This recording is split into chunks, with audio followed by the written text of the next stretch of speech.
Alright guys, so I'm going to be showing you how to check your rotor, which is that thing right behind there.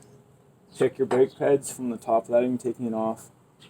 And you can even use this on how to change your spare tire if you ever get flat. So what you're going to want to do is jack the car up right there. You can find the jack. You can find the jack in your trunk usually, under the wheel well. Jack it up just to the truck so the wheel is still on the ground. Then you can brake hold them free by taking your lug nut wrench, stepping on it, and then you can brake them free. And once you do that, you just take it. Oh shit, wrong side. And then you just want to loosen all of them until they come off.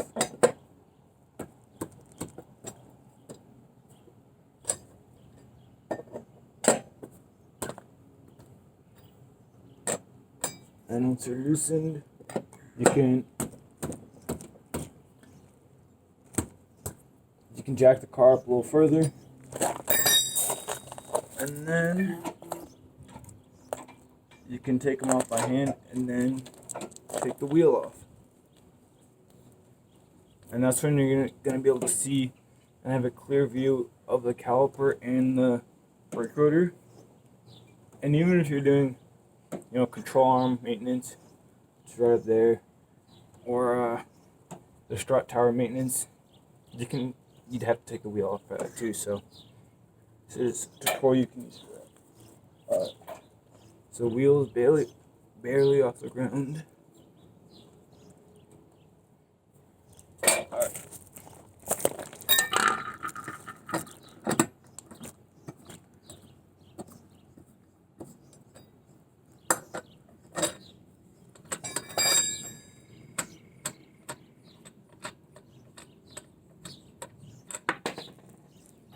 Alright, I'm just going to use the dish so you don't lose any lug nuts.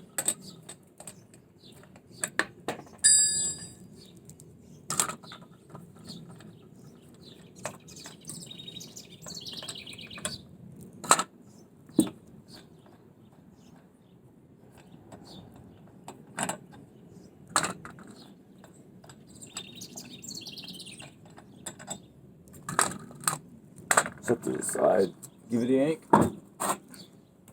This is going to be easier in your guys' cars because you probably have smaller cars, unless you have full-size truck or SUV. And then just clean the tire up somewhere. Alright. Now you can get a full view of the rotor and the caliper. So with the rotor, what you want to do is you want to check the surface, make sure it doesn't have any deep grooves. There's always going to be a little rusting around here on the edge, right here. That's normal. Don't worry about that. There's always going to be rust right here too. It's normal. So one main thing to look at here is the thickness of the rotor. So as you can see, there's pretty good thickness here. They start out a little bit thicker. I want to say they're probably going to start out like that on each side, but as the caliper and as you brake, it's going to wear it down more and more. But it's pretty good. Not much damage here. It looks solid. Now once you start getting down pretty thin, I want to say once you start getting down to maybe about from right there in, you're going to start thinking about replacing these, which is pretty easy. On my car, you have two, what's that? I think 10 mil, 13 mil nuts right there. Take that off. Take that one off down there. And you're going to need to put a clamp. You're going to need a clamp from the back, from right here to here, so you can compress it. And you can take that off. And you need to do the same thing for the pistons, so the pistons relax. And then you're going to be able to pop this off, pop the rotor off. Yeah, you just replace the rotor, put a new one back on, and that's it. The reason why this one's super shiny is because I had to replace the wheel bearing already on this side. Um, so yeah, and then I'll teach you a little bit about some of the parts. So this is the dust shield, so all the brake dust doesn't fly into other components. This is going to be caliper right here. This thing right here is a caliper. This is the rotor. This right here, inside the shiny part, this is called the hub. This is where your wheel basically puts all of its pressure on, and that's what rotates.